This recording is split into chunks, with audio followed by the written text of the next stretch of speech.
Good morning.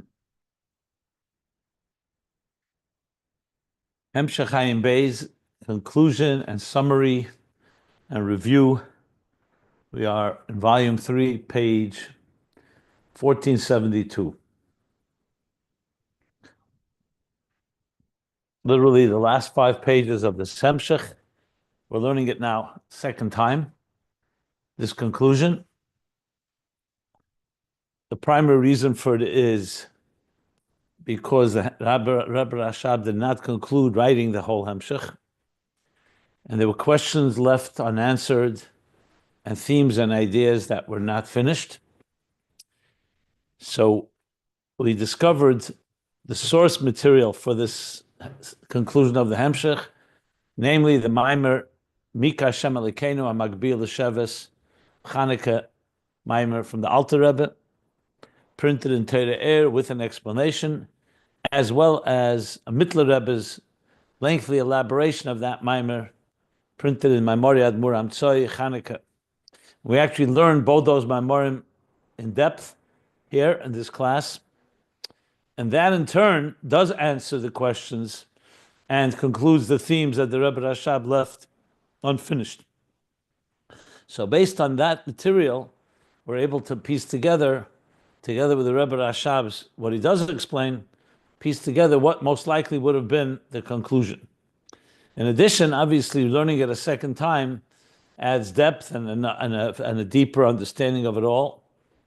So many things become clearer. It definitely has benefited myself, and I'm sure everyone in this class. So where are we? Theme-wise, we are right now middle of the understanding of the different levels of yichud, which is a central theme in general in Judaism and Yiddishkeit and Torah, as indicated in the most powerful and fundamental prayer, which is Shema Yisrael Hashem Elokeinu Hashem Echad. As we'll soon discuss more details about that, and we've learned a lot about it, which also is the central theme of Ayin Beis itself, interface. The interface between godliness, elokus, and existence, or even more specifically, elokus that's beyond existence, elokus within existence, what we call Mamala Sevav Klam and Mamala Klam, Yichud Elah, Yichud Tata. And so it's very fitting that as we come to the conclusion of Ayin Beis, he's tying it all together in that context of Yichud. But it's not just Yichud as in conceptual and philosophical, it's also driven by the fact that the divine soul, as we're saying, Shema Yisrael Hashem Elokeinu Hashem Echad, and Baruch Shem Kved Malchus Leilam Vad, is influencing and impacting the animal soul. This contemplation on Achdus, of how we understand God's utter and seamless and immutable, Leishanisi unity, how we understand that in our existence, needs to be explained also to the animal soul. That's the real challenge. That the animal soul should also understand it, and in turn lead it to V'ahavtas Hashem Elokecha b'chol levavcha b'shnei yitzarecha, which follows Shema and Baruch Shem, to love God with both sides of your heart, which is the Yetzer Hara and the Yetzer Tov, Shnei Yitzarecha, Nefesh Elokis and Nefesh Habamis. And that is the real challenge, in that, to explain to Nefesh Habamis. And that's actually the theme of the Maimer HaMagbil L'Sheves that I referred to before, which is also the theme here at the conclusion of Ayin Beis. Now, Ayin Beis, of course, is a much broader Hemshech. It covers much more ground. So we also learned much earlier as well about Shema and about Yichud, really from the beginning of Ayin Beis. So all of this comes together now. The thing is that Ayin Beis will conclude, what we have in writing will conclude with understanding of the two levels of Yichud, Yichud Tata, Yichud Elah, and how they join together, how they become one. The two Yichudim itself, a Yichud between the two Yichudim, as he puts it here. But that's where he stops. He doesn't get back to how that influences the animal soul. But in the Alter Rebbe and the Mittler Rebbe's Maimer, he does. So we've discussed that, and we'll discuss it as we go here further as well. I'll review it again.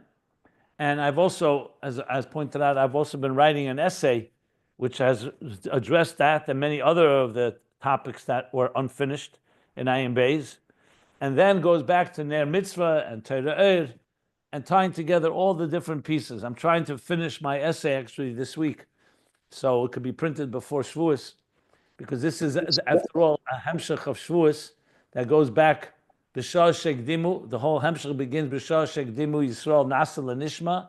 So the malachim, so they were bound for them two ksarim, echad keneged nasa, echad keneged nishma. So it's really a Shavuos theme in general, which the Rebbe Rashab also never gets back to as he finishes this hemshech. We never get back to the questions that he asked all the way in the beginning, literally on page 1.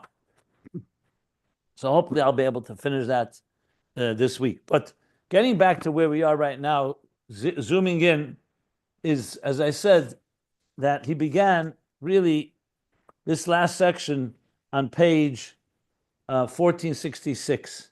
We began discussing this theme of Yichud, of Echad, Shema, and Baruch Shem, two levels of Yichud. And to sum up what he said so far from page 1467 and on to where we're up to now, was that number one is that we have to understand God's relationship with existence is one of infinite distance. There's nothing in common between God and existence.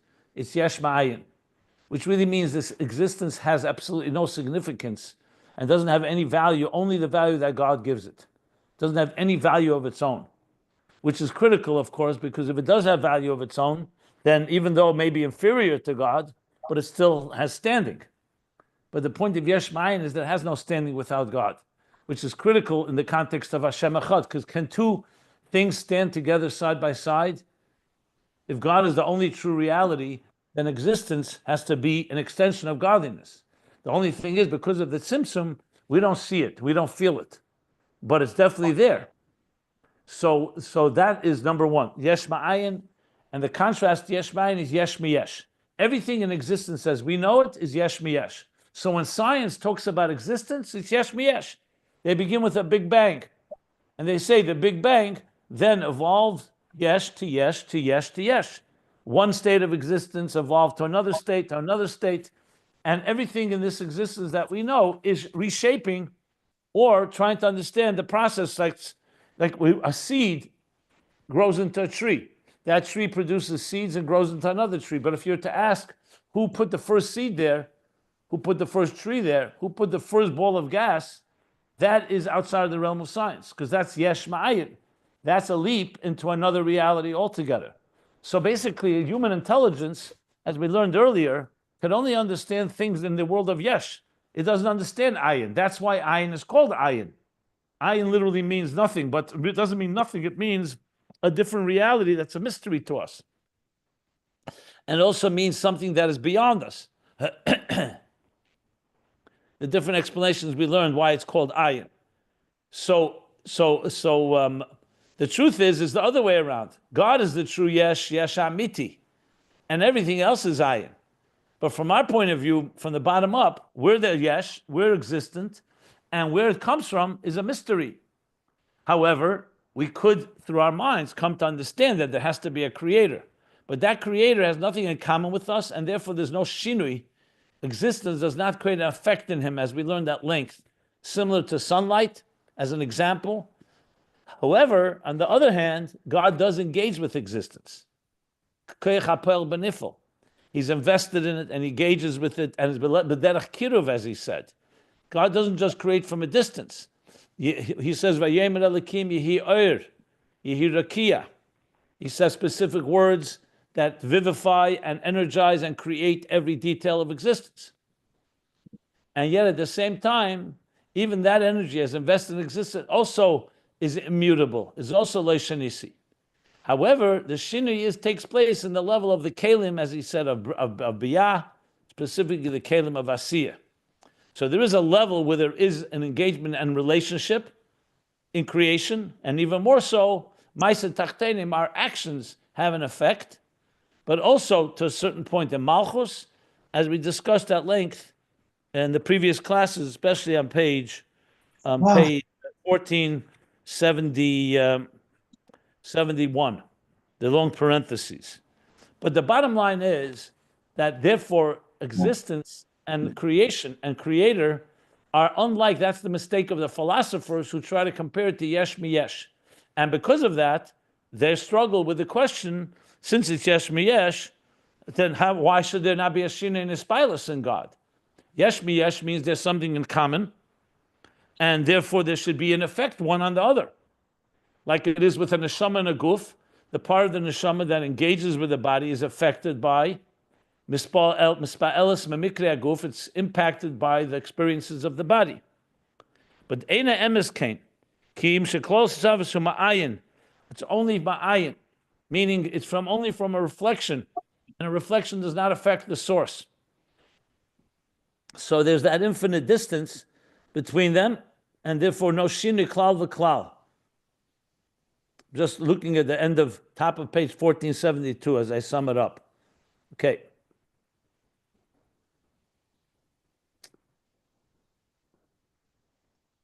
And also in the order there's no shini, not only the oira kol betzem, but also the ha'ara as it becomes a mocker for the yesh. Okay.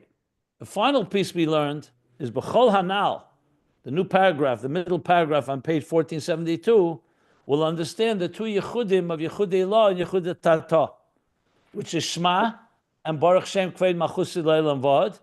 And when you break it down further, it's in Shema itself. It's Hashem Elokeinu is Yechudei Law, and Hashem Echad is Yechudei Tata.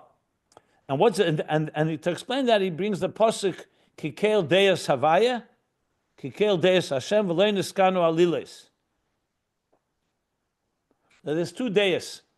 There's the perspective from above, that's Daas Elyon, and there's a perspective from below, and they're two opposites. V'loi niskenu.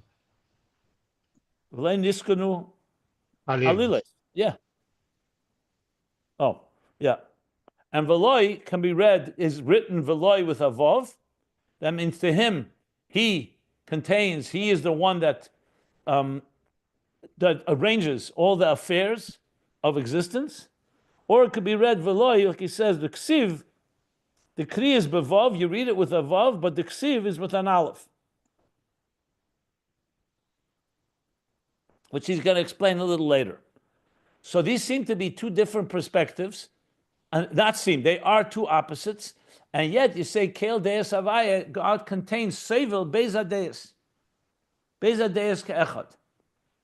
So he contains both perspectives, how we see existence, how we see godliness through the lens of existence, and how we see godliness through the lens of godliness, of God. And he explained, this is what we learned. I'll just review what we learned, and then we'll continue. He said, the kol shishtalshus v'isavus is from the ha'ara levad. It's only a reflection. And that's where there's no shinui in Atzmus. And we have to say this ha'ara has two levels. One is how it's encompassed in the source, which means the very fact that God wants the koyach ha'izgalus, the power to reveal, to express himself through creation. And this ha'ara, shemadregus ugam ha'ara muvdelas me'isavus, this ha'ara is still the way it is from God's perspective, so it's separate from the hisavus. And habeis kameshara bob is galus lahavis. And then there's the reflection, the light, the energy as it manifests itself, becomes kiruv el HaYesh, and it manifests koyach hapoel benifel, the divine that manifests in Yehi Rakia, the power of the producer in the product. And he says, compares it to the two levels with the nefesh beguf. There's the level of the soul that engages with the body, and there it's affected by the body. And then there's onuroyim gam kein lahepech. There's etzema nefesh, and even the koyach is galus of nefesh, what he called before gashmi shaberuchnius, and that's not mispal memikre aguf. Additionally, it comes automatically and doesn't create a shinui in the nefesh. Okay, so you have here two levels.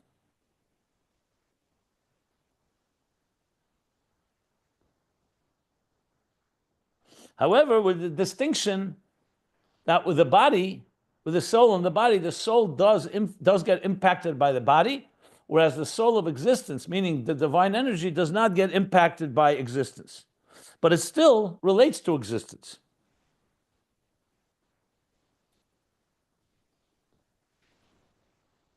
And these are the two levels of Daas Elyon and Daas Tachton. That's where we stopped. He's now going to come back and to explain how these are the two perspectives. And we'll learn that inside the line that begins, Yesh shum shinui klal, lo yesh shum shinui klal. It's around 2/3 of the way down the page, 1472. And the pages can be found at ayinbeis.com. So we're going to continue learning now inside. Okay.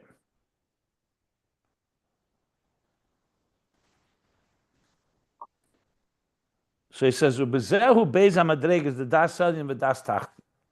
Now that we've established these two levels of divine energy, one as it's encompassed in the source, and the other as it manifests within existence. So just to use the example I've been using, think of an artist. There's when the artist decides that he wants to express himself through art, but it's still all part of him. And then there's the energy he invests as he actually paints the art. So it's two steps. So he says like this. This is Daas Elyon and Daas Tachton. The Yadua Hefresh B'zeh. It's known the difference between them. The Daas Elyon is Shalamayla Yesh. The Daas Elyon is that Lamayla, the real Yesh. What is real reality? You say Yesh. Remember here, Yesh does not mean ego. Here, Yesh means Metzius. The true realities, the real substance. What is the true Yesh? Yesh Amiti. And everything compared to that. In other words, in the example of the sun, what is the true reality? The sun is the Yesh, and the light that comes from the sun is only an ayin. The kula kamei kala choshev. Because everything before him, before God, God's presence, kala choshev. It's considered like nothingness. That's the true reality. So it's really Yesh to ayin, not ayin to Yesh. That's Daas Elyon. The Daas Tachton perspective from below is the opposite. Hu shalamata Yesh. We exist. Someone says that to us, God is a mystery to us. We don't see and relate to God's existence unless we contemplate on it. But on a very obvious level, ostensible level, the Yesh is lamata, ulamayla ayin. And everything beyond that is a state of ayin, means a state of what in our reality we don't relate to. It's something beyond us. Is Bittul HaYesh levad. And even when the Yesh understands and becomes subjugated and sublimated to the ayin of Elikus, it's only Bittul HaYesh. It doesn't completely get eliminated. It doesn't completely get nullified because it's a Yesh that recognizes that it has a source. So it's a very different level, both a different perspective and a different level of bittul.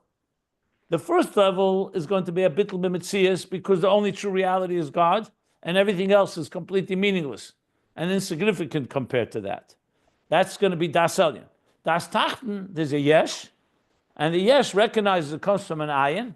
So there is a bittul, but it's only bittul HaYesh. So it's two different perspectives and two different levels of bittul. Now the truth is this was discussed at length at the end of volume 2 and referred to quite a few times throughout volume 3 as well. So the Rebbe Rashab doesn't have to elaborate at length what these two different perspectives, because he did discuss it quite lengthy, especially in volume 2, at the end of volume 2.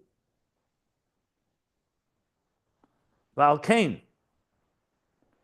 Ba'ora haklula ba'etzem. The first level, the ha'ara that is encompassed in the etzem. Think of the light in the source. Shamwa bittul debchin is Daas Elyon. There the bittul is the level of Daas Elyon. The kula kamei kala. Everything there is like nothingness. Like the light of the sun within the sun. Absolutely has no significance compared to the source.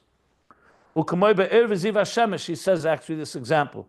Like the light and reflection of the sun, the way it's encompassed within the sun,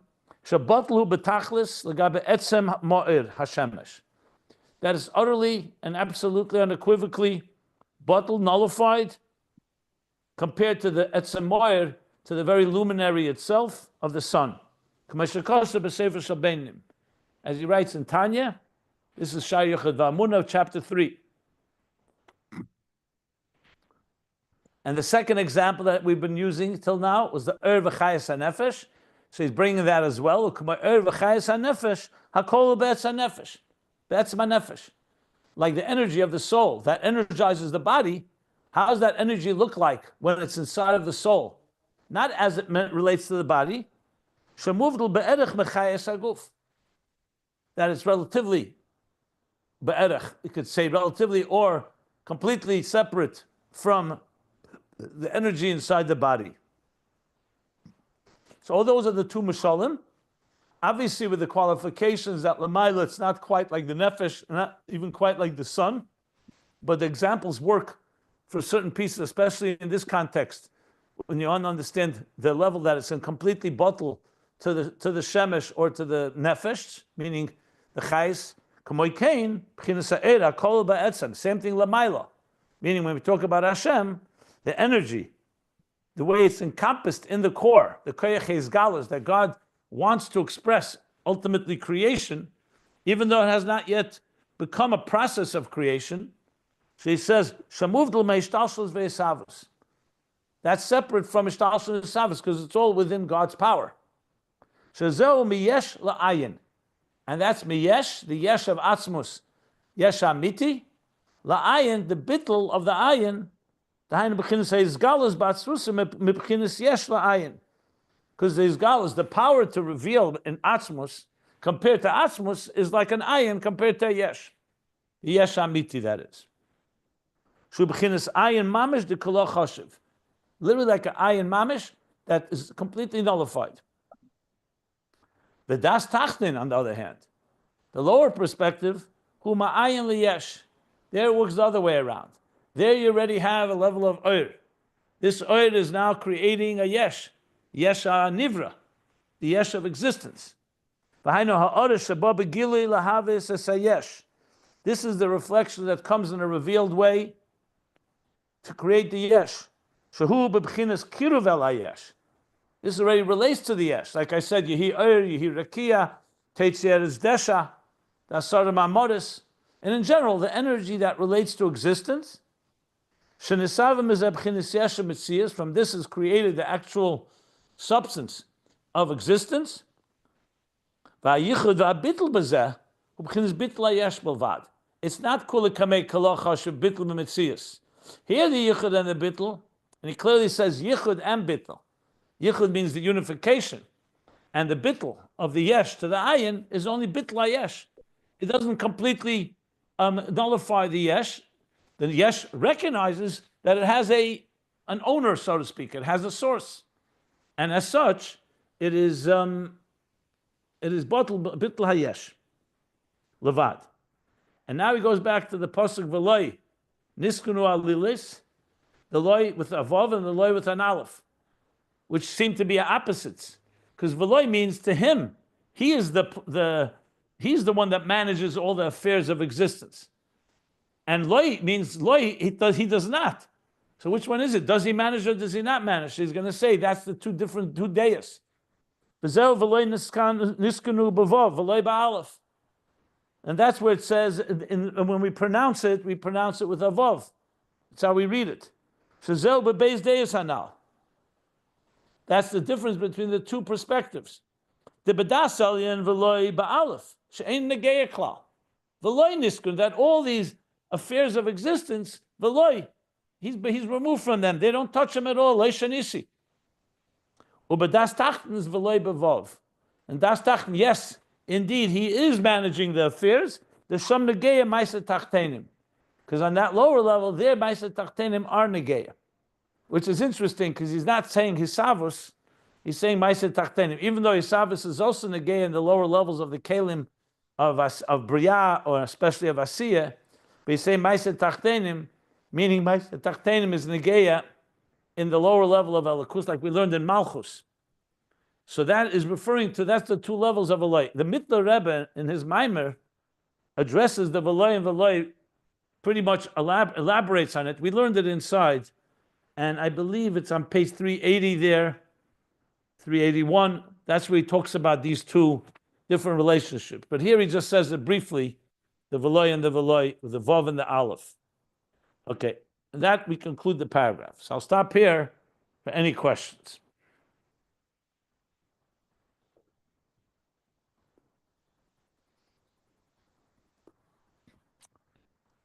In Daas Elyon, there is not Keloi. In Daas Elyon, it's really assertive that there is nothing. Correct? I didn't understand what you said. What did you say? Daas Elyon what? No, in Daas Elyon, nothing is really existing. There's no feeling that something is existing. Yeah, everything is completely bottled, yeah. Kalo, mamish.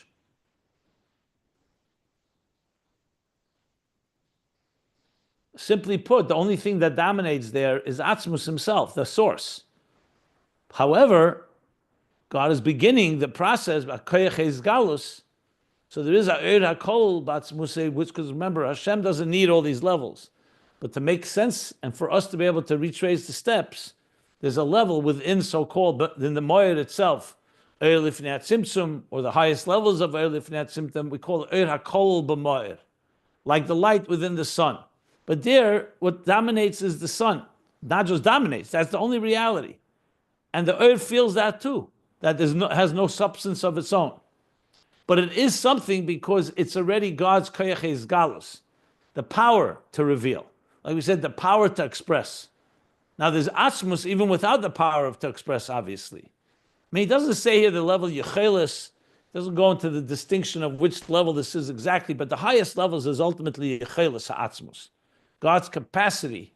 But Yechelis Atzmus is simply just Atzmus, his capacity for different things. Then there's the Oid as it actually manifests and begins the process of creation. And there, it's Dafke wants that existence should be Tefus Makim, because that's the whole point. It should relate to existence. That's what God wants. He wants an existence. You know, in the Geras HaKedesh Siman Chaf, he makes it clear, without the Kelim, you wouldn't have the actual Yesh, because you just have God's power to create. But you want actual creation, you want it to be also subject to Tzimtzum. Tzimtzum doesn't apply to Hakol Batzmusei. Tzimtzum only applies to Ha'er that's already beginning to express. And then, after several levels, you begin to conceal and diminish and allow for Kalim to emerge, the Kayach HaGvul, etc., and you ultimately create existence like ours. Because our existence is real. It's not an illusion. No one ever says that this existence is not real. However, it's real because God is concealing his presence, so you don't see the force of creation within it. But you do have an energy within it that manifests, like you said, Koyach HaPoel Benifel. It relates to existence, so therefore it has a connection with it.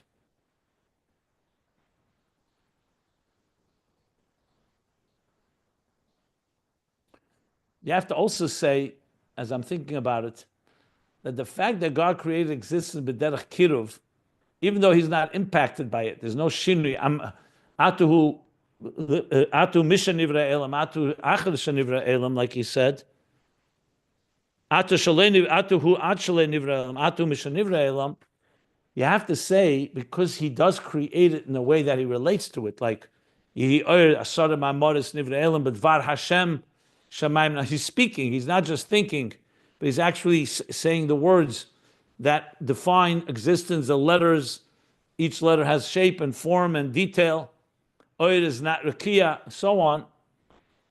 The real reason for that is because he wants a dira b'tachtenim. He wants ma'aseh tachtenim. He wants to have a relationship with us. That's why there's the erdono that we learned earlier, that God descends. Why does he have to descend? Wherever he is, Daas Elyon sees everything. But he wants a level of elokuz that relates to existence, even if it's not impacted directly, but it relates to existence. And therefore we have so-called a relationship, like we say, shchinte begalusa, gala le'edem shchine imam. So there's a level of elokuz that does so-called manifest within our, or even now, we're coming to Matan Torah, Vayered Hashem al Har Sinai. Where did he come from? What do you mean he coming down on Har Sinai? And where was he before and after? And what does it even mean that God is coming down? The whole thing is only metaphorical. But the metaphor is that God is relating to existence. God is, of course, from beginning of creation, from beginning of time and beyond, God was always here. He's on earth just as he is in heaven. But in a way that manifests that we can relate to him. That's what happened. By Matan Torah, Hashem says, I'm going to relate to you. You can see me, you can hear me, you can, I'll give you my Torah. The Torah was there before as well. But the Torah did not come down to the oisius and to the letters and words that we can now receive the Torah and becomes part of our lives. So it's really about Elokus becoming more relatable, essentially, on our terms. That's really what you have to say is the ultimate Das Tachton.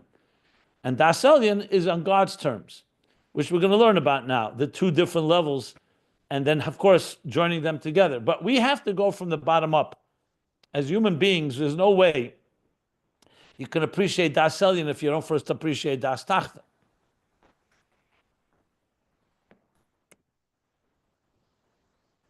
Okay. I have a follow-up.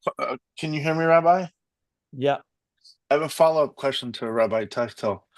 So I think he just asked, and you're responding at length to whether we can feel Atzmus ourselves, and you answered that at length. And I'm a little confused. On the one hand, we're supposed to strive toward understanding Daas Elyon, and of course, you can't do that until you have Das Tachton, you have Bittul, and all kinds of prerequisites to even aspiring to have to capturing Daas Elyon. But still, in that sense, we relate to Atzmus, but we don't really we're not in Yichud per se. Maybe, I guess that, but then that's my question.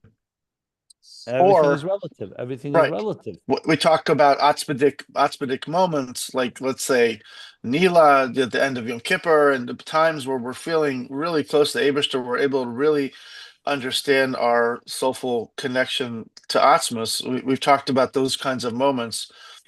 And so on the one hand, Daas Elyon is appreciating God's perspective, not necessarily having a connection to him. I mean, we're closer to him when we can see things his way, and then we have to nullify ourselves and see ourselves as part of him.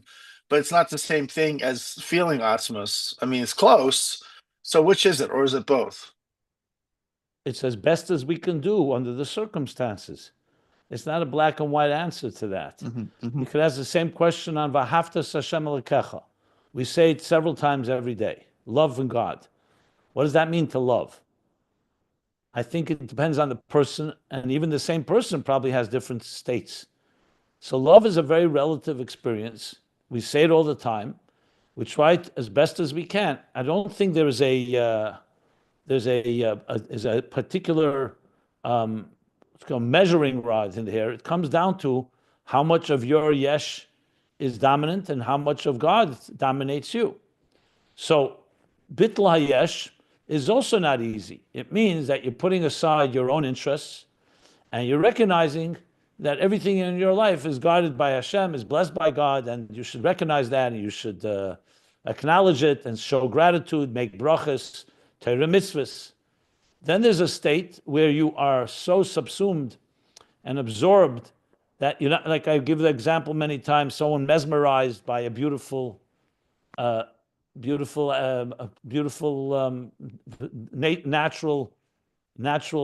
beauty, some natural miracle, or mesmerized by a song, completely absorbed in a song, or reading a book, where you lose your yesh even.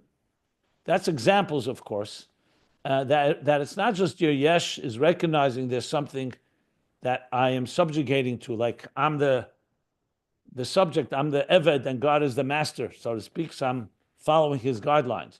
But rather where you completely get lost in the process, and again, relative to each one of us. So it all comes down to how much you and I, and each of us, when we're saying Shema, and we're contemplating on this, where we stand. And it could be very different from day to day, it could be different from minute to minute, frankly. Thank you. Yeah, that's how I understood it. Thank you. There is a mimer from the Alter Rebbe in Likutei Torah, I think, in Shmini, about the difference between Sherabor and Leviosan. Both are tzaddikim, Yeah. but the Sherabor is his love was Kerishvei Yesh. That's a very high level, but still there is something a feeling. Like Yesh Leviosan, Misha Eyev, yeah. Leviosan, it's like A the fish in the whale. sea. Nunayama, yeah. The whale is not even feeling itself, just being absorbed with the pleasure, just not himself, the pleasure. This is in a quiet way, not like a fire, Kerishvei Yesh. So maybe this is Daas Elyon. You said there are many levels. Not maybe, that's an example for Das Tachton, Das Elyon on that level. Not the only example, but it is an example. The difference between Almedis Kasi and Almedis Galia. That's what he says there. That the bittul of the Yesh Ayin, and then there's the bittul of Nunayama, like of the higher bittul, bittul Mitzias, where fish and water is like can't separate between them even. Is consumed in Atzmus. Don't feel Yes. even himself. So these are, that what you gave is a good example. There are hundreds of such examples in Torah of different ways, different levels of consciousness, and different levels of absorption of bittul. You know, we're talking. Remember, the Rebbe Rashab is laying out here a general formula of two states. He's not going into. That's where you need the mashpia, someone to come and personalize it for each one of us. The Rebbe Rashab is writing this for everybody. So when you write for everybody, you have to write it in general terms. It's just like in Tanya, the Alter Rebbe writes it for everybody, but then Karev Elecha, each of us have to then say, okay, how can I tailor this to where I stand? Like I've always mentioned, B'chol levavcha, b'chol nafshecha, b'chol me'edecha, right there. Those three levels, what does it mean in your life? Your b'chol levavcha, b'chol nafshecha, b'chol me'edecha is not, shouldn't be, and it's not like mine. Because each of us is in a different place, different state of mind, different distractions, different nefesh habamis challenges and temptations. And even as I said, the same person, every time you say Shema, it should be different because we're never the same. You know, sometimes we're more consumed with Gashmi's materialism, sometimes less. Sometimes it's easier, sometimes it's harder. I mean, this goes back to the regular struggles of life, you know. As I said, we're busy with our lives. Things can disturb us. We agonize. We have anxieties. We have challenges. We have difficulties. And you're trying to get beyond them. Sometimes it's easier. Sometimes it's harder. You're trying to bring God into your life, as we know. Not an easy process. Sometimes it comes easier. Sometimes not. I mean, learning Chassidus is meant to acclimate us and like train us. Exercise. It's like muscles, trying to train our spiritual muscles to become more comfortable with godliness, with spirituality, and with these levels.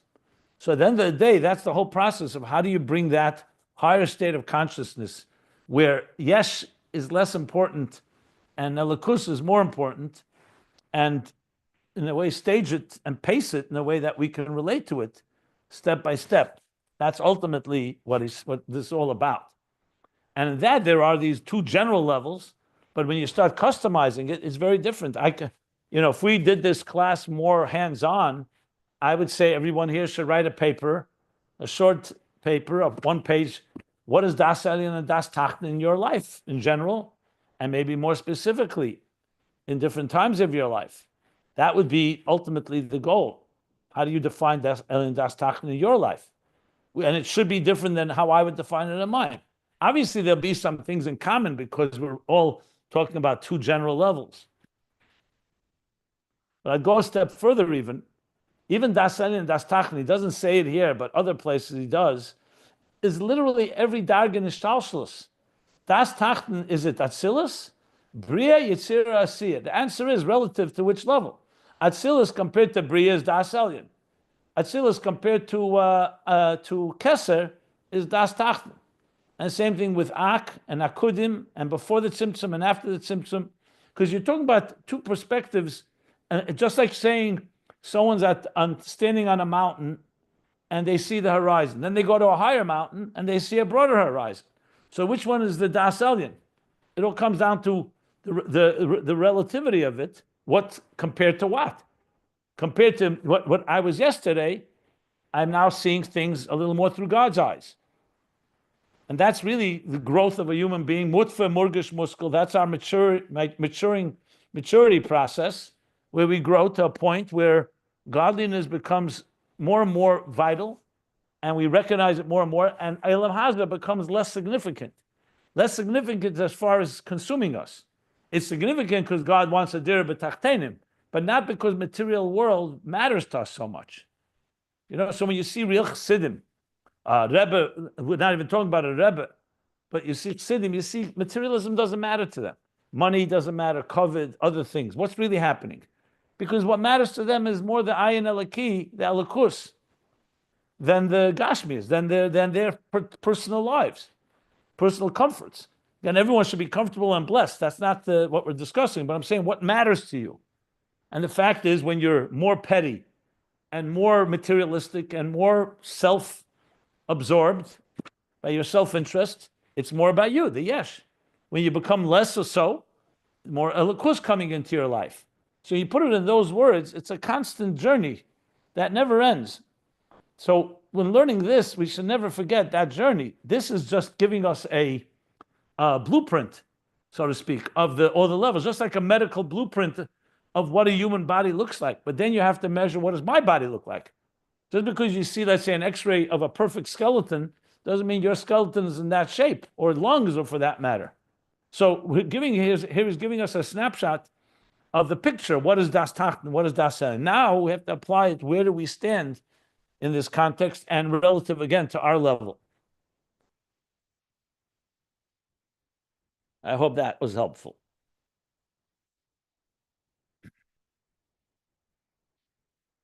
Yeah. Are there any other questions?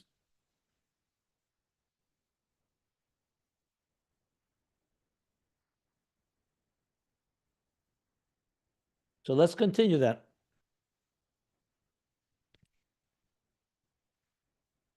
V'hine, new paragraph, bottom of page 1472. And now, b'chdei sha'ayin shel HaYesh yeh b'chinas kirvel HaYesh. Now, what's the process here? How can an ayin, or eira kol b'atzmusei, that's completely bottled and nullified and absorbed in the source, how does it indeed suddenly get closer to the yesh, giving the yesh more credence, so to speak? So in order for it to be b'chinas kirvel yesh lahaviz b'chinas hayeshim v'amitzias, and we know that's necessary because you want it to become some substance. God wants a world. He doesn't just want the concept of a world and his ability to create a world. He wants an actual existence. The b'sharshay, like he just said, b'chinas ha'ayin hakol ba'etzem moved l'mizeh legamri kanal. In its root, the ayin, where it all begins, encompassed within the etzem, is moved, completely removed from the yesh canal. So how do we logically explain this gradation, so to speak? How did it move from an ayin of the yesh amiti to an ayin of the yesh anivra? So he says, Hine zehu, next page, 1473, Aydem tsoyes ha-parsa mafsekes beineim. This is through the intermediary, or the interface of the partition, or the curtain between them. Going back now to the Parsa. Which, just for the record, the Parsa is usually used between Atzilus and Biy'a, and from before the Tzimtzum to after the Tzimtzum, the Ein Sof Lifnei Tzimtzum and the Kav usually use the word Tzimtzum. But in essence, they're essentially the same concept. But obviously, a Parsa is a actual partition, a curtain. The Tzimtzum, you don't really use the word curtain or partition. Use it more of it's a concealment within itself. I don't want to go into it here right now. I think he's going to talk about it actually next to the last page, difference between Tzimtzum and Parsa. But overall, in volume 2, this was a big theme because he spoke about, in microcosm, like if you talk about Atzilus the Proteus, you talk about Parsa. You talk about Atzilus the Klolis, which is Ein Sof Lifnei Tzimtzum, you talk about Tzimtzum. But in concept, it's essentially this leap, this force that allows an energy to manifest in a new paradigm shift. Here, the paradigm shift is going downward. So it's the Parsa mafsekes beinehem, that's mafsek between the Oyer HaKol to the Oyer as it manifests Koyach HaPoel B'nifel. U'k'moel derech moshel, like for example, Nartik HaShemesh, the sheath of the sun.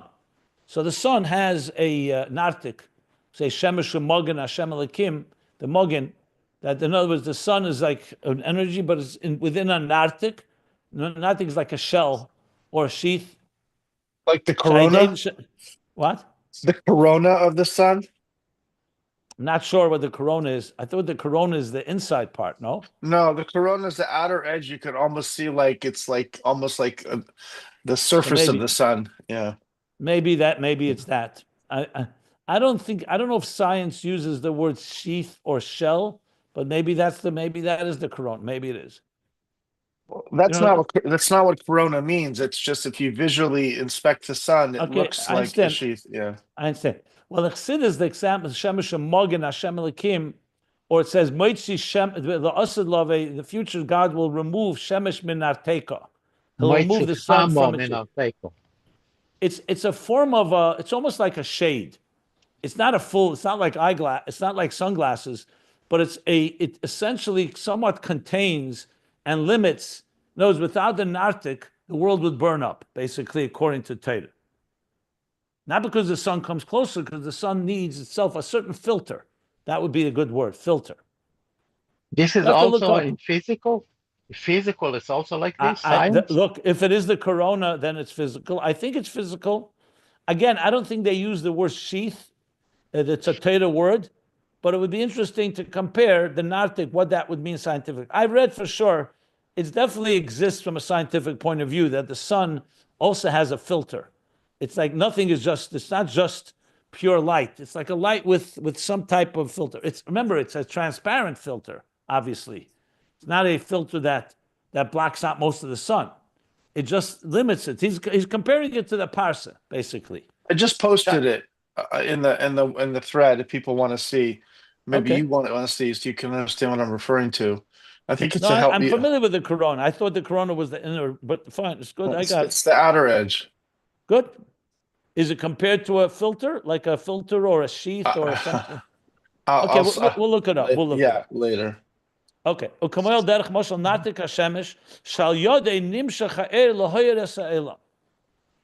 nartik, through the shell, the sheath, the oil of the sun radiates to the world. The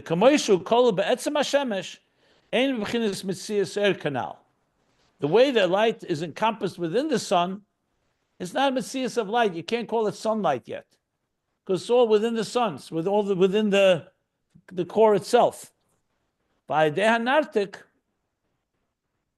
Nasa b'Metzias Loher, and through the sheath, it becomes a Metzias of Oyer that can now radiate and shine and illuminate the earth.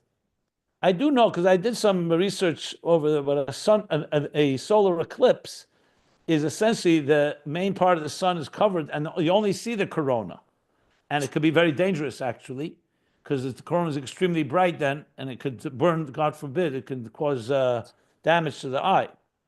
But that's why I was wondering, because the corona actually, I think in some ways is even more bright than the inner part of the sun. So I'm not sure if here it's the opposite. The Nartik actually so-called limits the flow somewhat. But maybe it is connected. I understand that the corona is not brighter, but in the eclipse, you don't see the sun, you see only the light through the corona. Yeah, the intensity of the corona becomes very, that's correct. So it could be like all the light is now concentrated, whereas when you look at a regular sun, it's also blinding, but not quite as damaging, because it's like laser. The corona becomes like a laser beam. Yeah, the beads. They call it, I think there's a name for it. There's what do they call it? When a full solar eclipse, they have a name for it. They only see the outer circle or something. I forgot there's a name for it. Whatever. I think it's the corona. I mean, real quick. Yeah, but they give it a name. I think not devil's eye. They have like a name for it, some type of. Okay.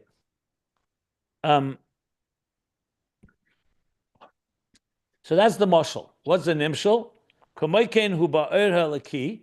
So too is it with the divine light. Shenasa mokala elamis. That divine light that becomes a source for the worlds. Hualideh Parsa mafsekas. That's through the separating partition or curtain. Shezeh b'chinas haparsa shebein Atzilus leBiy'a. Here he says it explicitly. That's the parsa, the curtain or the partition between Atzilus and Biy'a. The Atzilus sham ha-bittul the Yechudei Law. In Atzilus, there's the bittul of Yechudei Law. You see again, relative. Everything's relative. The lechein nikra Atzilus elam ha'achdus. That's why Atzilus is called the world of unity. Shakol batul miyuchad beirein sof ha'maitzil. Because everything there is completely nullified and miyuchad, and one with the Ein Sof, with the infinite divine light of the Maitzel of the emanator.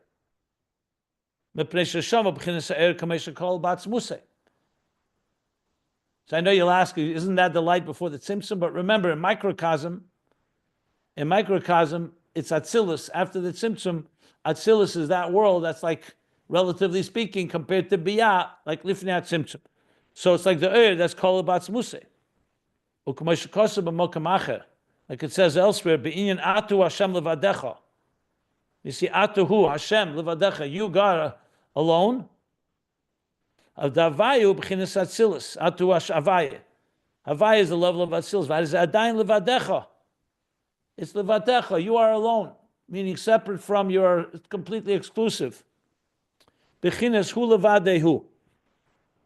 You and only you. You alone and you alone and only you. And now he's going to qualify what I just said, actually. The L'ched Atzilus is after the Tzimtzum, and it's already Yitziyah from Atzmus. So let me just see how long this parenthesis goes. I see it's not a short one. Or maybe I'm wrong. Let me see.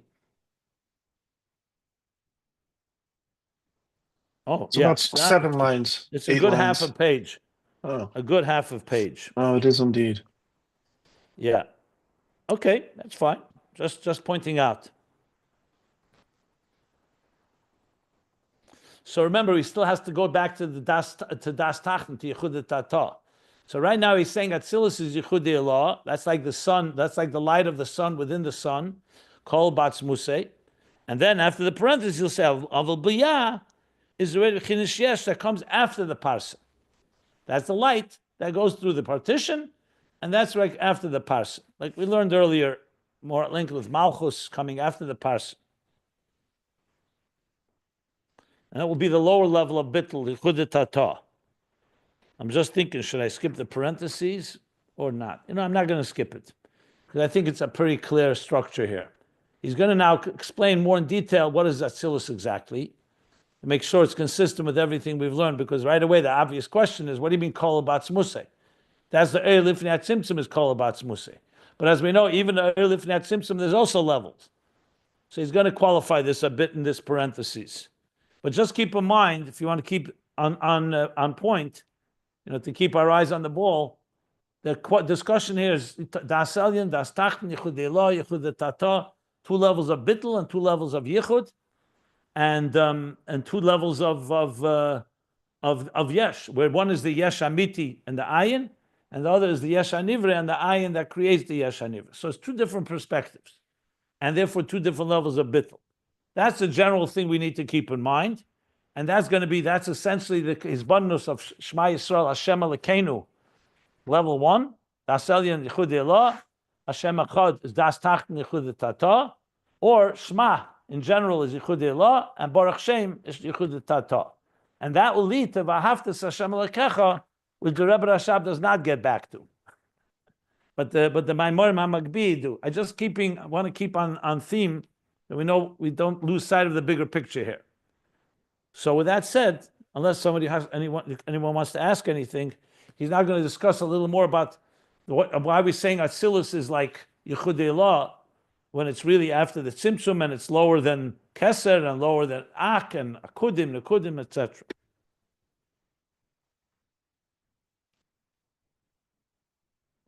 I already gave you a taste of the answer but we'll read it inside the Rebbe Rashab as he explains. Any questions before we go to the parentheses? Okay.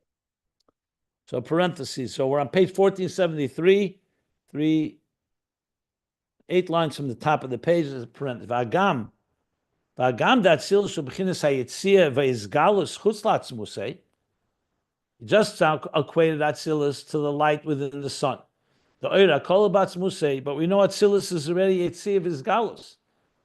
Atzilus is one with Elikus, but it's already a world. It's a world, a structure with 10 spheres. It's after the Tzimtzum. We call it as it's already an emanation of God, so to speak, outside of the core. Even though, again, it's Elikus, that we're not questioning, but it's outside. Why do you say it's like Kol Batzmusei, as if it never left, like the light? That's not even a light. That's the light inside the sun, inside the Etzem. There you can't even call it Oir. Atzilus is definitely a level. It's a world. So that's the Hagam. That's the qualification. He doesn't ask it as a question because it's not really a question. It's a qualification to explain what he means. So he says like this. Hine kol zeh k'moshu b'atzmusei adayin.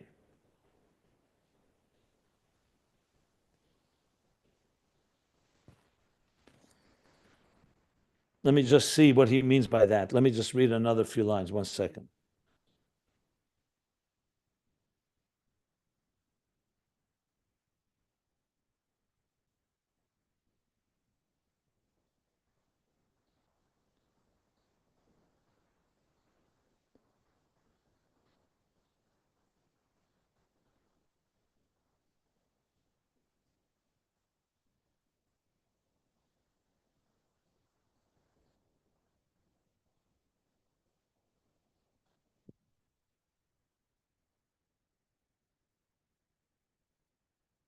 Okay. The language can be a little difficult, but the content is very straightforward. It's all relative, basically, he's going to say, without using that word, meaning that obviously, when you talk about Er Kol Batzmusei, the highest level would be Mamish and Atzmus, and before any emanations begin, like we've learned at length, I mentioned Yechelis, or even Helama Atzmi. Let's not talk about Helama Atzmi, that just confuse matters. But basically, before things begin to even emerge, even before Ola B'Ritzene, remember there was a level where there's a level Kedem Alei Sarotz. We can't even say God desired yet. It's before he desired. Now, Ken, before here means conceptually, obviously. Everything is conceptual. So when you say Er Kol Batzmusei, what are you talking about? You could be talking about a level relative to Biy'a, it's Kol Batzmusei, but it's not really completely Er Kol Batzmusei. That's what he's addressing here. I'm saying it in my language here just because it'll make more sense of the words. But that's what the Rebbe Rashab is basically going to be saying. So I'll read it inside, but I just wanted to clarify because the language itself can throw you a bit. So he says, so even though Yitzilus is Yitzia, hine kol zeh k'moshu b'atzmusei adayin. Everything we're talking about is not actual Atzilus. We're talking about how Atzilus is in its source. And there, it's not Atzmus Mamish. That's the point. Atzmus Mamish is beyond any level of Eir. And we're going to learn the Yichud of Daas Elyon and Daas Tachton is higher than Daas Elyon and Daas Tachton. Here we're learning about Daas Elyon. Yichud De'Elah, as high as it is, it's still not the highest. It's only that the only true reality is God. And the Eir is completely bottled to that. But that's the Eir that's still Koyach HaYizgalus. If you talk about Atzmus Mamish is higher than Daas Elyon and Daas Tachton, and that's why he unites both. So what he's saying here is that Kol's there, everything we're talking about is not Atzilus necessarily, the world of Atzilus. We're talking about how God is beginning to so-called, this is really lack of language, I don't have all the words, envision existence. I don't like to use that word because usually we use that for Shir Atzmei B'Koyach, and that's another level. But bottom line, think of it, pure Atzmus, nothing to talk about. There's no Eir. There's not even a Koyach Izgalus. Nothing is relevant there. Nothing is happening. Then there's the Koyach Izgalus that God is manifesting that I want to express myself. That already is a level. That's called the level of Daas Elyon. And that, what he's saying, is ultimately going to be the root of Atzilus. So he says, Kol Zeh that we're talking about is not the actual world of Atzilus, Kol Zeh b'chin meshu b'atzmusei adayin. How it's all encompassed in Atzmusei. U'kamoy Atzilus the Klolus. Like when we talk about Atzilus the Klolus, so Atzilus the Klolus generally is Ein Sof before the Tzimtzum. So you call it Atzilus. Why is it Atzilus? Because relative to Biy'a, which is Ak, already after the Kav, after the Tzimtzum, the general Ein Sof before the Tzimtzum is called Atzilus. It's only an emanation. But it's not really a world there. That's the extension of Eir. Within Lifnei Tzimtzum itself, we learned there are levels. They're all conceptual levels, meaning they're not actual levels of light, but it's essentially God's stages of God's choosing to come closer to determining that existence should come in place. There's no Tzimtzum yet, so there's no actual creation yet. It's higher than Shir Atzmo, correct? Not necessarily. Atzilus the Klolus, remember, has 10 hidden spheres. Esser spheres agnuzis. And generally, either Malchus of those Esser spheres agnuzis is usually Shir Atzmei B'Keach. So you could say the lowest levels of Atzilus the Klolus is Shir Atzmei B'Keach. Sometimes it says even higher than that. So I wouldn't necessarily say it's definitely in the same category. It could be a lower level. That you're saying now is not higher than, because Shir, it's something that is getting. So what's Atzilus the Klolus is also something. You're calling it Atzilus the Klolus. And Atzilus is the 10 hidden spheres. Isn't that something? I mean, when you say the word something, what means something? Everything besides Atzmus is already something. So I think it's more further than any. I just said to you, sometimes it's called Malchus of Atzilus the Klolus, sometimes it's higher than Malchus even. Remember, Atzilus, just like Atzilus, you need Moichin, Mides, and Malchus. So the same thing, Shir Atzmei B'Keach is coming after Ola B'Ritzeinei, that's like Keser. Then comes the Spheres, Hagnuzis. So they're all part of Shir Atzmei B'Keach. In those spheres, God is beginning to envision the structure of existence. So all the Esser Spheres, Hagnuzis, can be considered Shir Atzmei B'Keach. But we're going into a place I don't want to go into because the Rebbe of the Rashab doesn't use Shir Atzmei B'Keach here. So you're asking, so I'm just telling you, it's not so black and white. Generally speaking, Atzilus the Klolus is Shir Atzmei B'Keach. But, so it says like this. So it's Hispashus Se'ed and Sof Shalifnei Tzimtzum. U'kamoishin is bar le'il, as was explained earlier. The Bagili De'ed Sof Shalifnei Tzimtzum, that the Gili of Eden Sof before the Tzimtzum, Yesh Beis Madregas. There's two levels. There's the Eir as it radiates to himself. And the second is what radiates himself, but the Eir he's allocating that's going to be connected to the existence. So it's all within himself. It's like the artist is first determining, I want to be an artist. And two, what kind of art am I going to create? Just to give an example for this. We learned this at length and discussed at length quite a few times. All before the Tzimtzum. And that's Hispashtus Se'er. Relative. It's not actually Hispashtus, but relative to the first. It means the Eir is already beginning to relate to existence, but there's no existence yet. And that's Atzilus the Klolus. Now, Kolu b'Atzmusei adayin. Now we're talking, everything is within Atzmusei, because as we remember, we learned that Eir Ein Sof before the Tzimtzum in general is called Eir HaKol b'Atzmusei. Even if you break it down, that in the Eir Lifnei Tzimtzum itself, there are levels, but overall, they're all within the Godhead. It's all within Atzmus, because there's no Tzimtzum yet, there's no creation yet. But Hashem wanted to tell us that I am establishing levels even within my own being that relate to you. Even though it doesn't really relate, that's why you need a Tzimtzum. Because if it related, you wouldn't need a Tzimtzum. The fact that there's no Nesinis Mokum Le'elamis Klal does not negate what we're saying here. Because God is beginning to relate to existence. Doesn't mean existence can exist with that light, because that light is extremely intense. It's all part of Atzmusei. However, in Atzmusei itself, you can break it down into two levels. Like I said, only Chassidus Chabad goes in a place like this, where it's telling us how within within Ein Sof, infinite Tzimtzum itself, you have these levels. But as I mentioned, there's a letter from the Rebbe from Tachton, 1949, where he directly answers this question: how could you say there are levels before the Tzimtzum? We discussed that as well. I actually learned the letter here in one of the classes a long time ago. So now he says like this: so then why do we call it another level?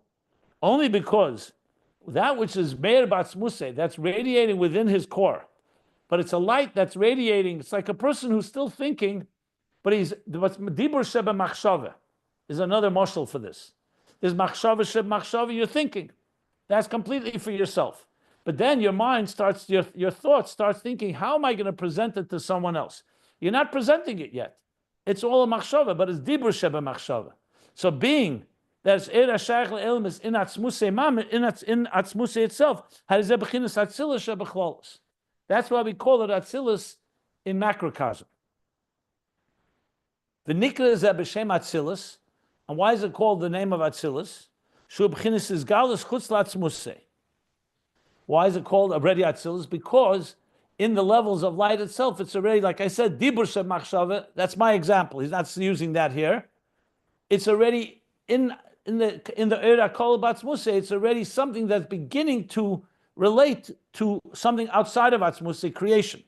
Hainu l'tzedach ha'elemus means it's an energy that he's going to apply for the need of existence. Whereas the first level is only his own expression. Now he's already using this energy to apply it to the need to existence. Even though it's still encompassed in the core. That's why the example of Dibur Machshava works well here. It's still a Machshava, but in Machshava itself, you're already beginning to envision or relate to the communication that you're going to have later. Okay. So this is a very critical and very fundamental piece. We have learned this ideas before, but it's very good the Rebbe Rashab is spelling it out because it's a very powerful way of understanding how things work in those higher levels. But he's coming to explain why he calls Atzilus Daas Elyon and not Daas Tachton. Because even though you can say, wait a second, so why isn't it Daas Tachton? But it's still the way God is seeing this energy. It's not the energy as through the lens of existence. It's through the lens of God, how God is seeing existence. So that's why it's still Daas Elyon.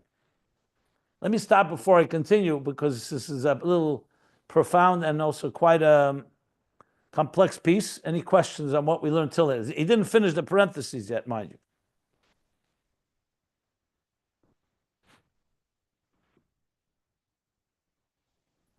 So now he adds more to this. He says, "Ube'emes, in truth, because relatively speaking, this is already an oir. Because remember, God did not have to do that. He could have just stayed in the world of machshava, or what he says here, the oir meir la'atzmei. His own meir is oir. Even though he wants existence, and that's why he did it. But hypothetically, if you only stay to level 1, you don't have level 2. If using my example, if you only have thought and you don't have speech within thought, you're not going to speak to anyone. So it's not going to lead to what you want, which is creating existence. Nevertheless, because it's ispashus, meaning because it does have a second element that's now it's extending itself. Let's say the cha'elim is for the need of the world. In other words, you're preparing that. So as high as it is, and it's called Batzmusei, you can call it the source from a malakalam. It's not actual malakalam, because you don't have yet a world, and you don't have energy entering the world. You don't even have yet the level of Asar Mamoris Nivra Elam. God did not create yet.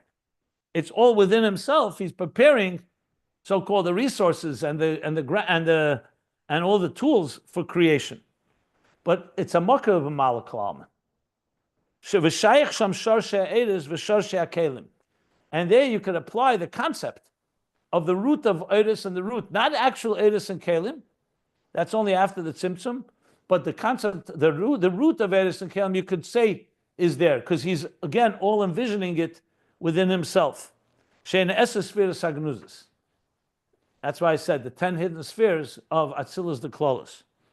Ukameshin is barely ill. And as was explained earlier. So now he's going back to Atzilus itself. What about Atzilus the Protis? Since it has something in common with Atzilus the Klolos, now you have, and this is the eloquence of the whole structure, like in a hologram, whatever Atzilus the Klolos is before the Tzimtzum, Atzilus the Protis is now in a more tangible way, but it has the same personality. That's why it's called Atzilus. So Kamoy Keinu Be'elam Atzilus. The same thing with the Elam Atzilus. Sheneda, the Inyan Atzilus of B'chinas Mamutza, it's known that the world of Atzilus is like an interface between B'chinas Liyas, B'chinas Gilead and Sof Be'elam, in order to achieve, to bring a revelation of Eid and Sof in existence, Liyas Yisavas Elam, in order for that to create existence, Shazeh Inyan Lanhoga Lanara Bohun, Almin. That's what it means. We say in, I think it's in Paschal to Lanhoga, to rule, to manage, to Ulanhoda Bohun, Almin, and to illuminate the worlds. Ukameshin is barely ill. So Atzilus is the force that manages existence. That's why it's called Atzilus. Atzilus is a gili from the emanator that emanated energy. And we know emanation is not creation. Atzilus is not Biy'a. It's Atzilus. So like it is in Atzilus the clothes. What is it essentially? It's a gili that relates to existence. Except before the Tzimtzum, it's all within the machshava, the dibur sheb machshava. Now we're already talking about dibur that's actually manifesting in after the Tzimtzum. And yet, because it's still Atzilus, so even though it's a mamutza, it's an interface to existence.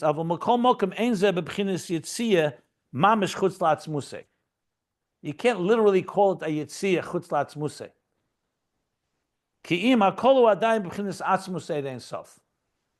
It's still under the, you could say, the aura, the influence of, it's all within b'chinas atzmusei and sof, relatively speaking again.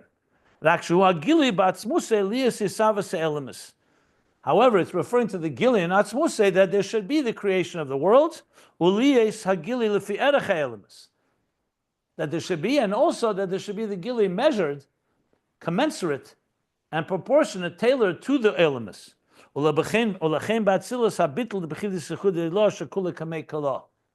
that's why in Atzilus, the bittul is a bittul of Yechudei Law, because it senses the godly intention here.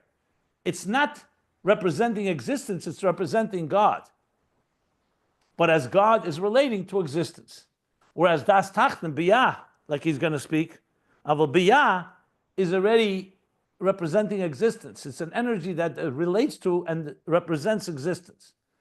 So basically, in Elikus itself, there's Elikus that does not relate to existence, but it's a Gili Geyaches Galus, like Eira Kol, like he spoke about the first level, Meir La'atzmei, and then there's Eira Kol, it's all about God, but as God relates to existence, and then comes Das Tachton, Biy'a b'chinas Yesh, Ein Meir Sham b'chinas Gili Ein Sof.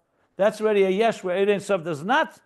Umokar Esavus, whom b'chinas Ha'oris Malchus Atzilus, and the source of Esavus is from the reflection of Malchus of Atzilus, Shebekas es Hamosach or Parsa, that pierces the curtain and the partition, Shebein Atzilus Biy'a, between Atzilus Biy'a, the Ein Melech B'loi Am, because there isn't a Melech Malchus without a nation. Now there is this commensurate relationship. Lias Isavas Nivraim Nefrodim, in order to create separate creation, a separate entity.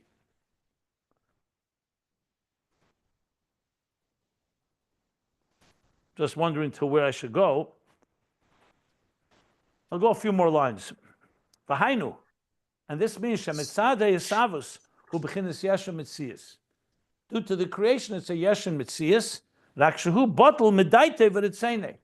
So creation now, the Mosach and Parsa have concealed the earth. It's no longer the way God sees existence. It's now how existence exists, was created by God, but it's Sene.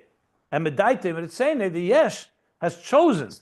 The higher level is now, there's no choice. It's all about godly energy.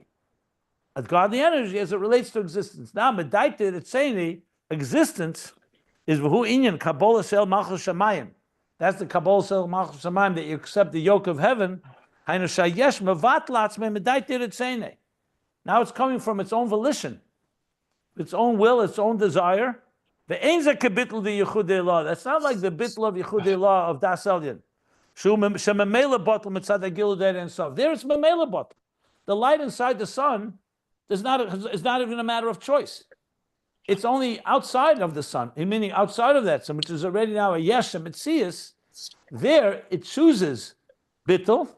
Valkein bittul begins bittul amiti, and that's why Yechudei Law it's a bittul amiti, a true bittul, true kala mamish, kiziv hashemesh b'shemesh.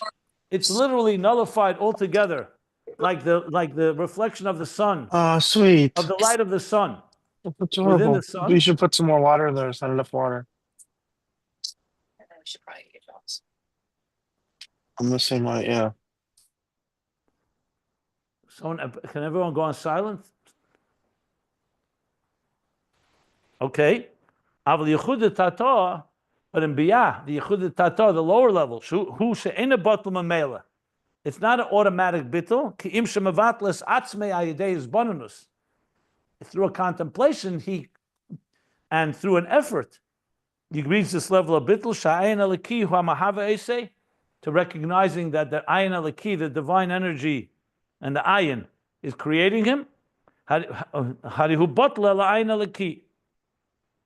And therefore he's batla to the ayin alaki. Va'bittul b'chinas bittul HaYesh levad. This bittul is only bittul HaYesh, means it doesn't completely disappear, it doesn't completely get nullified and consumed and absorbed. Even though he's batla and subjugated to the ayin, to the divine, it's still in the state of a yesh. As he continues, that's all due to the fact that this Arad Alaki is coming through the Parsa, so therefore giving credence and giving space for the separate consciousness, the independent consciousness of the Yesh. So what he's adding here is a third point. In addition to the different perspectives of Daas Elyon and Daas Tachton, in addition to different levels of Yichud and Bittul, he's now saying whether it's automatic or through choice. So the higher level, that's how it is. It's just completely under the influence of the source. So it's just Bittul, and therefore it's totally Bittul. Whereas the Bittul that comes in Biy'a, once the energy is concealed and there's now room for another existence, it chooses to do so through its avodah, through Kabbalah Shel Malchus Shamayim. It says, B'daite b'ritzene.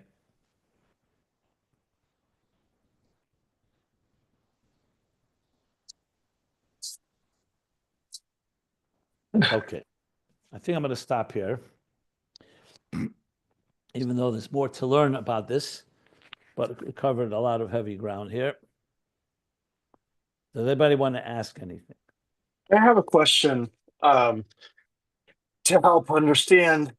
Before we got here, we talked about the aspect of the neshama that is engaged with the goof and bound up with it, and the aspect of the neshama that remains aloof, if you will, or sova, kind of hovering above the engagement of the body, that's more connected to the ayin, if you will. And I'm wondering if you have, without finding the right words in Chassidus or Kabbalah, but essentially a microcosm and a macrocosm. The same way we talked about how the neshama engages the goof in a microcosm, just as relating to the individual, the human. So too, you can analogize that to this concept of Elikus as it pervades, as it becomes malakalamim, and that which is sovev, which doesn't. It's more atzmidik. Is that? Can you make that analogy? To some extent, you can, with some qualifications, but he did it more or less earlier, a few different ways. But basically, He compared right on let's see right here on page 1472. He said clearly that there are two levels in the divine energy. One is removed, right? He said Beis Madreges, Ha'ara K'moshel Klula Ba'etzem, and he compared that. He said clearly to the level of the Etzem HaNeshama that he said. He actually said these words. I'm looking. Yeah, here we go. Etzem HaNefesh, and even the Keich is Galash HaNefesh, Einem Mispal Memikri Aguf. So that he compared to the higher level of the Neshama. And then he said there's the lower level, which is like the Keich HaPoel Benifel that creates Beifin Shel Kiruv, and he compared that to the Nefesh as it manifests within the body and is affected by the experiences of the body. Right in the middle of page 1472, he made this clear equation of what you're asking. That's exactly what I'm referring to, but he doesn't relate that to the macro, the neshama klalis, if you will. Well, is there a macro? I mean, you're talking about a neshama beguf, is the individual. You're asking me if there's a concept of the soul within your body that has a general neshama that's not in any particular body in all bodies? Is that what you're asking me? Well, I mean, that is a question. That's not what I'm asking. I'm just saying that. Well, there's the root of all this. If you're asking me that, then the way I would phrase it would be like this: before the souls come down individually, branch into every individual, they were all encompassed in Adam and Chava, in one human being, like a neshama klolis, like one general soul, and then it branches into many. That's correct, but that's not what he's discussing. No, that wasn't my question. That sugi that you just read, everything you just read, like 3 or 4 lines, it sounds extremely similar to what we learned, today about how, I'm not sure why you're saying that. Well, because it helps understand both. Why am I don't saying see it similar. I see that he said that clearly as 2 levels in Elikus and 2 levels in the Neshama. What we learn now in this parentheses was about Atzilus the Klolos, not Atzilus the Protis. I get that, but that's my question. I wouldn't compare those two. No, not even conceptually, not even in some schematic sense. That one is seems really similar to me. Like Atzilus is, I guess you can. It's all relative. It's all one level's relative, but as Atzilus is related to Biy'a, it's like the Elikus. The 2 levels I would compare to Atzilus and Biy'a. Yeah, that would be the 2 levels. That's it. Not Atzilus the Klolos and Atzilus the Protis. Okay, I didn't mean it that way. That's where I get a little. I mean, I throw you off with my misuse of terms, but I meant it's as the neshama. As that relative to that sugi you just read, that's like Atzilus to Biy'a. Yes, correct. Okay, thank you. That's what I meant to ask. Yeah. Okay. And you're saying that relation of Atzilus to Biy'a has nothing to do with neshama klalis? What I don't know what you mean by neshama klolis. What's a neshama klolis? What do you mean by that word?